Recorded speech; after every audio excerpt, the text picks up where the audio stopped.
SBWN 2021 Reflections, Jeda Lewis and Dean Atta in conversation with Nasim Rebecca Asl. Fab. So thanks for joining me, Dean and Jeda. Really excited to hear about all the things that the Scottish BAME Writers Network has been up to this past year, and it's been pretty odd one again. So first of all, one thing that's really struck me is the sheer volume of events and partnerships and just things that I feel like the network has been doing. I'm not part of the kind of core team or the mechanics of it, but I've just noticed what feels like so many partnerships with bodies like HarperCollins or the National Library or Scottish Pen. So I was just wondering if you could give me kind of an update, a list of things that have gone on and kind of what the projects with these partner organisations have been like. Dean?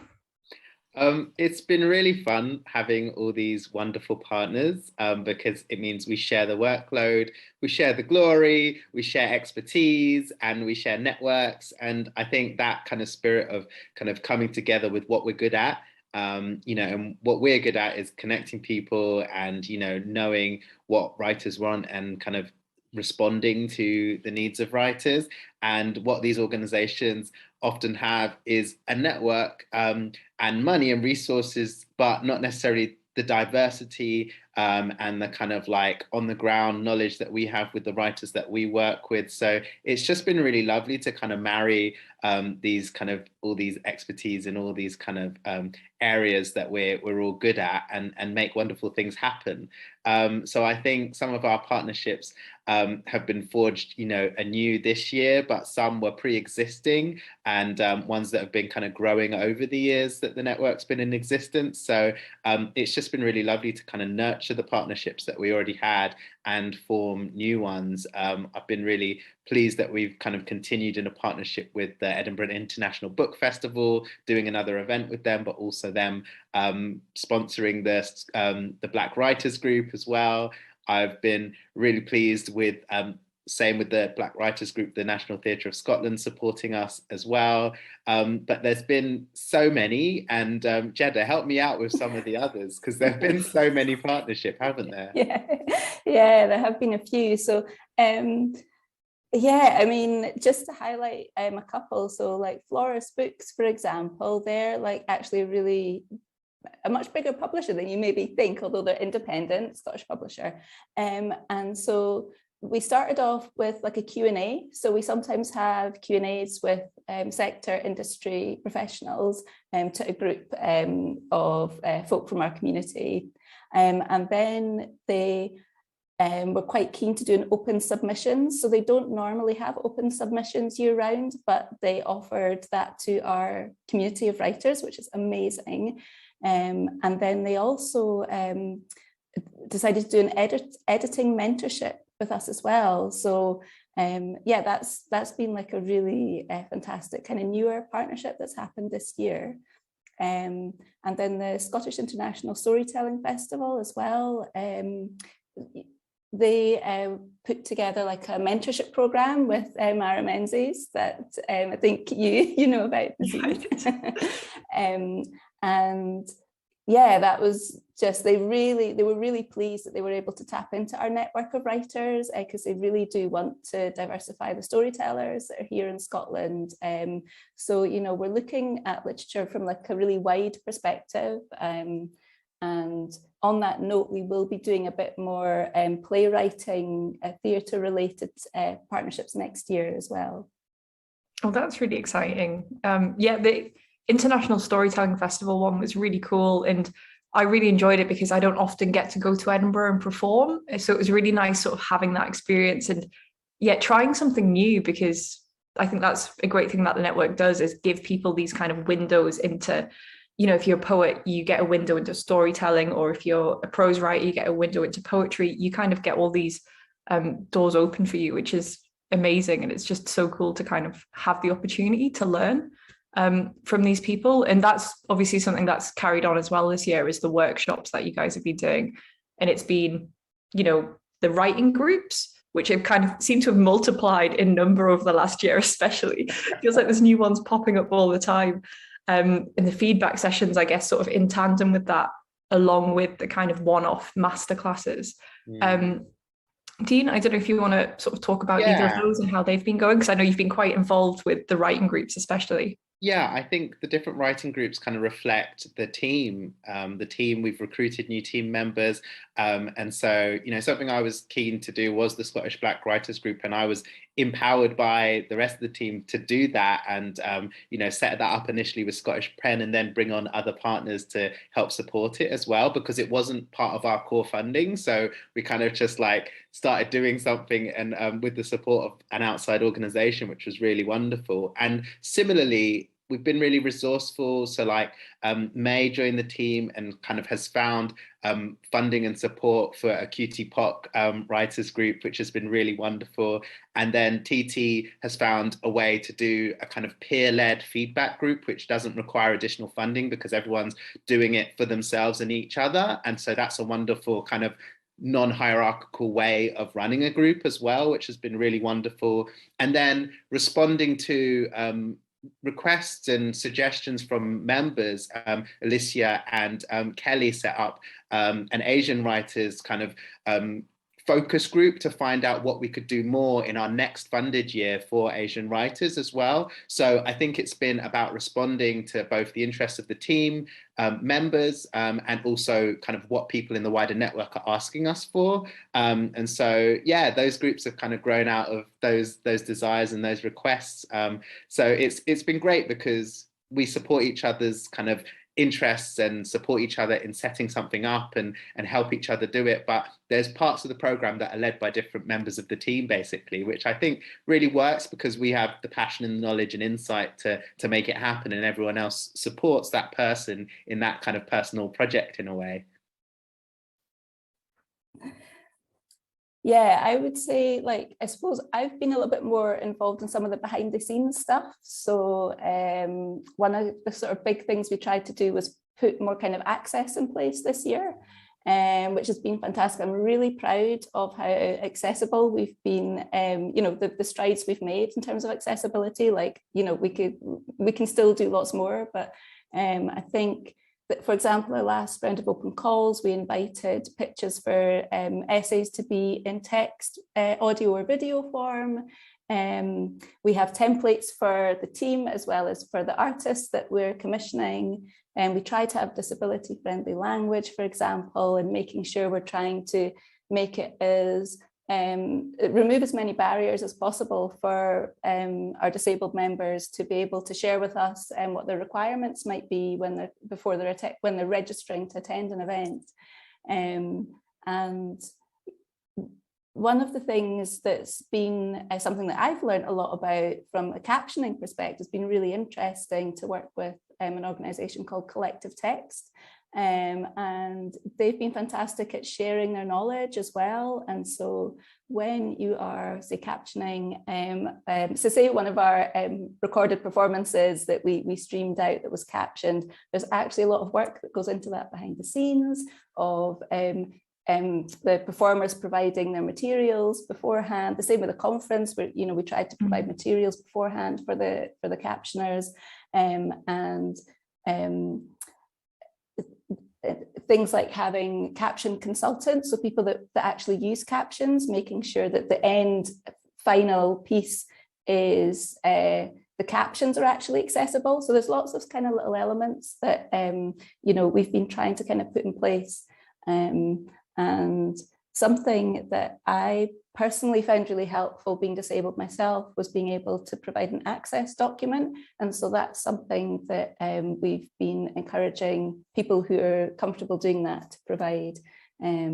So yeah, I think for me, access is one of the biggest things over the past year that we've made some strides on, and we're hoping to continue that even further next year.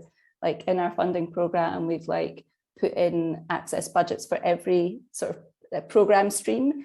And we're hoping to be able to provide for in-person events, because we will have some of those things like bursaries for travel and data and childcare and things like that. So we're trying to kind of have as many things in place as possible, from an access perspective.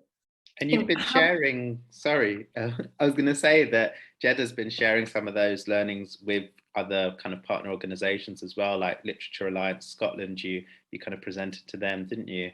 Yeah. So I think, so Literature Alliance Scotland have kind of, I would say they're kind of one of the earlier partners that have been like really behind us from the beginning. So it's been fantastic to be being a member of them and being able to kind of meet other literature organisations, but also they have invited us to share. So we did a session on accessibility learnings that was really helpful, and that was shared to all the literature organisations who are members of Literature Alliance Scotland. And then just in terms of like other organisations, Kelly did a sharing with around kind of inclusive programming with CILIPS, so CILIPS. It's like the library professionals of Scotland. And I was just gonna, for me, one of the most, I suppose, obvious examples of that was at the conference last weekend, with the BSL interpreters sort of taking quite an active role in all of the panel discussions, all of the sort of talks, to, obviously bring people in and to sort of provide that alternative means of communication. What's the response from members of the BAME Writers Network, of new members, been to kind of all the work that you're doing, Jeda, in terms of accessibility? Yeah, I mean, it's been quite a positive response. And so, and we've tried to, for example, early on when we were first starting to like get captioning figured out, we wanted to make sure, we tried to be responsive to any feedback and things as well that we have. But generally the accessibility stuff has been quite positive. So yeah, no, we're quite excited. I'm really excited for next year if we get all the funding we've asked for, that we can put a lot more things in place and have like BSL interpreters at like almost all of our events, for example. And so I think that will just open up the network to a lot of people who, might actually be working in isolation. Yeah, because that's, I suppose, quite often the thing about writing is it's quite a solitary activity, and that's why I suppose the network does such amazing things, because it provides exactly that, right? A network, a chance for writers to come together. And I think the conference was, in a way, one of the best examples of that. Your annual gathering of minds and opportunities. So Dean, do you just want to tell us how that went this year? Another one where it was all online. Yeah, and I mean, we had Biasha come on board and work on the conference with Jeda and Kelly.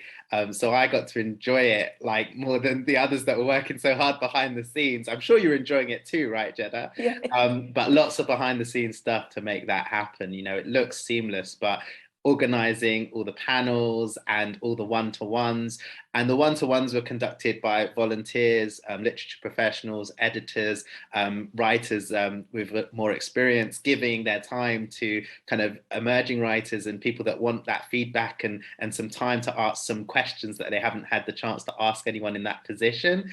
So those were invaluable. And I know people really loved being part of those. And we're so thankful for everyone that volunteered their time, as well as everyone that was on the panels that were really kind of frank and candid. They really spoke openly and from the heart and with passion. And we had an amazing kind of keynote and then an amazing closing piece. Andres, who was formerly a program manager with us, kind of summarized the whole conference in a poem which he wrote throughout the day. So there was so much to it, and it was just overwhelming with kind of like how much people had to say, the good, the bad, the ugly, the nitty gritty of publishing and how it needs to do better, but also how we as writers, can kind of find our place and find our community and kind of ground ourselves in rooting ourselves. And I think that was the kind of theme of kind of staying connected. And a lot of that came through in terms of like our heritage, but also like our communities that we're a part of as writers. So I just think it was a wonderful experience for everyone involved. What do you think, Jeda? Yeah, I mean, I really enjoyed the organizing side of it as well as the day itself. So on the actual day, once I kind of done my kind of intro before the keynote, like then I could just kind of pretty much relax, enjoy the rest of the day. Like Bea was on it, and May was helping with the so they were like doing all the tech stuff behind the scenes. And I think, it was just so empowering, I think, for us all, at whatever stage of our writing careers we're at, just to hear some of the things that the people were sharing on the panel, and also to hear from Layla as well, and just how, just I suppose the reality of what it's like being a writer and being a writer of colour, but how nourishing the spaces that we've managed to create have been. So yeah, I think it was definitely a successful event, and the one-to-ones especially, I think, are just fantastic, and we'll definitely make sure we can do some more one-to-ones next year. And I think also we had like a sort of drop-in networking thing happening for folk who maybe weren't attending one-to-ones, or kind of to drop in between times. And yeah, we were talking about ways we can kind of make, from a sort of social perspective, like ways we can kind of facilitate kind of little social gatherings, because we will be continuing online things next year, and how we can make best use of the resources we have, like the Zoom account, that we've got set up.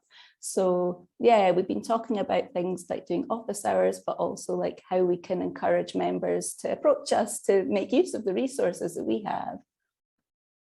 I'm really pleased to hear you both managed to actually attend the conference in sort of a slightly more personal capacity, as opposed to sort of as co-directors, because that's something I sometimes worry about with you two, is that you don't actually get to enjoy these incredible events that you're putting on. So before we sort of think about next year and the network, from both of you, what sticks out to you as an event, something that you got to take part in across this last year, where you just enjoyed it the most, or you got the most out of it, or you just had the most fun as a participant as opposed to as a co-director? Jeda? That's really tough. Can I say two things? You can definitely say two. So as like a one-off event, I would say I really enjoyed Leonie's erotic fiction writing masterclass. That was like really just quite freeing to be part of. And then I would say the other space that's been really nourishing as attending, like as a participant, is the Writers of Colour group. So we take turn as team members to sort of host the space, and then Hannah does her amazing thing that she does.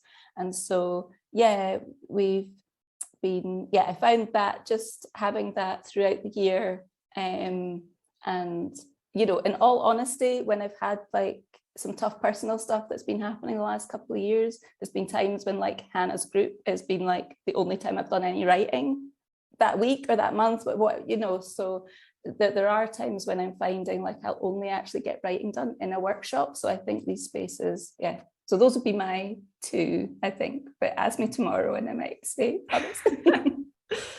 And what about you, Dean? I've got to say two as well then. For me, the Metaphors for a Black Future program, curated by Martha, has been just amazing. To do it again for the second year and know it's going to happen again next year as well. It's just something that, Martha came to the network with this idea, and we were able to make it happen. And it's about extending Black History Month, basically. It's not just October, we do October, November and December, so 3 months, and then a zine that comes out in the new year as well. So really an all year round celebration of Black voices. And I just think what Martha's put together with that is just wonderful, and just to support and help that happen has just been a real privilege. And then me personally, like, we've been doing the intermediate craft seminars, and I kind of picked a theme of decolonization. So we had decolonizing style, decolonizing fiction and decolonizing eco-poetics, and then poetry versus colonialism as well. So I think it was really fun to kind of have that thread for me to kind of program things and find the right people to do those seminars. And I think some people came to all of them and got so much out of them. And me personally, as I've been writing a novel this year, have been able to kind of like use some of the things learned in those workshops or seminars to kind of do that decolonizing work on my own writing. So it's been brilliant for me. Good. And it may be that you have more time to turn up as a participant in the future, Dean. This is true, yeah. So yeah, next year I'm gonna be stepping down from the co-director role and being a member of the network and just coming along to things, and I'm really excited for that. But yeah, in that time, you know, next year I've got 2 books coming out. So the novel I was just talking about will come out in May, and then I've got a poetry collection coming out in September.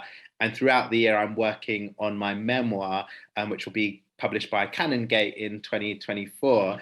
But I've got to deliver the full draft of that at the end of 2022. So that's kind of my my year is very busy. And so yeah, I'm gonna be a member of the network rather than on the kind of core organizing team. But I'm not going away in that capacity. I'm just gonna kind of I'll be around, you know. But I get to enjoy things a bit more in terms of like, don't have to set up a Zoom room like, or like manage when people's Wi-Fi drops out or whatever might happen. Oh man, we're gonna like miss you so much having you as co-director, Dean. It's been amazing working beside you, and just having you on the team. And I love the way your brain works in terms of just coming out with ideas and thoughts and provocations sometimes, like that really make you think.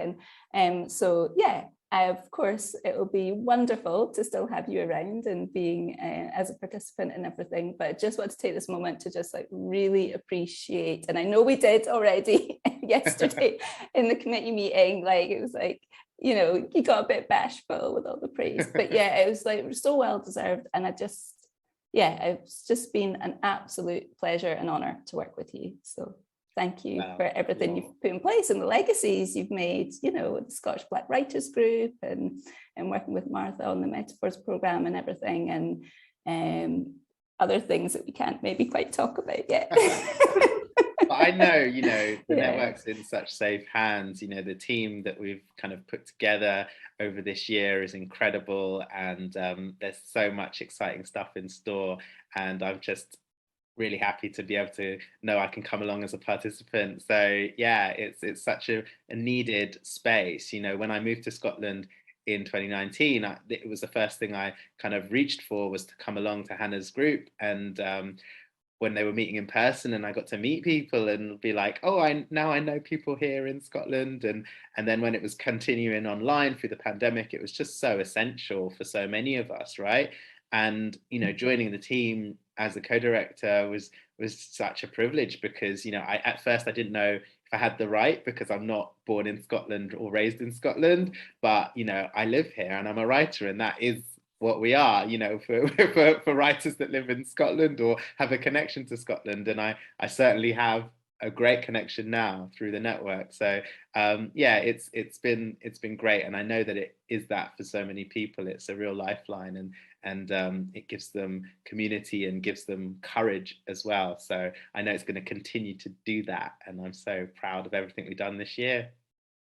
Yeah, I think there you've just completely summarized my relationship to network as well. You know, moving to Scotland and finding sort of a home among the writers and a home in the workshops. And then last year during the pandemic, when I was sort of physically isolated from family and friends, finding a home in those workshops Hannah did every single Friday, and finding friendships in these kind of endless Zooms where you saw the same faces and you did have a sense of community.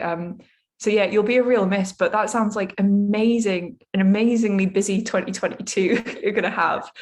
And I'm going to ask the network to help with my book launches as well. Definitely. I think we can talk about that. Yeah, that's where yeah, that's like a new thing we're wanting to do, is to make sure we're celebrating the members of our network that are publishing things.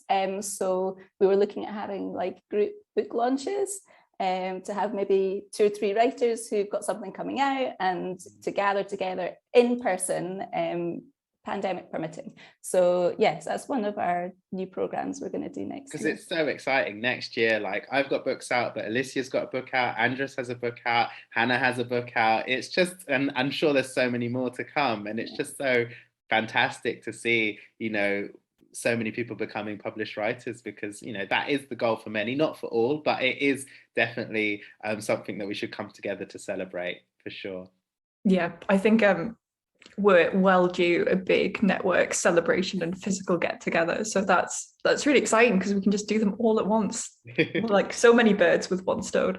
And just finally then, before we wrap up, Jeda, Dean, I don't know if there's anything else you can tell me about what other opportunities are coming up on the horizon, what 2022 is looking like. I know you've sort of already announced a partnership with the Edwin Morgan Award as well.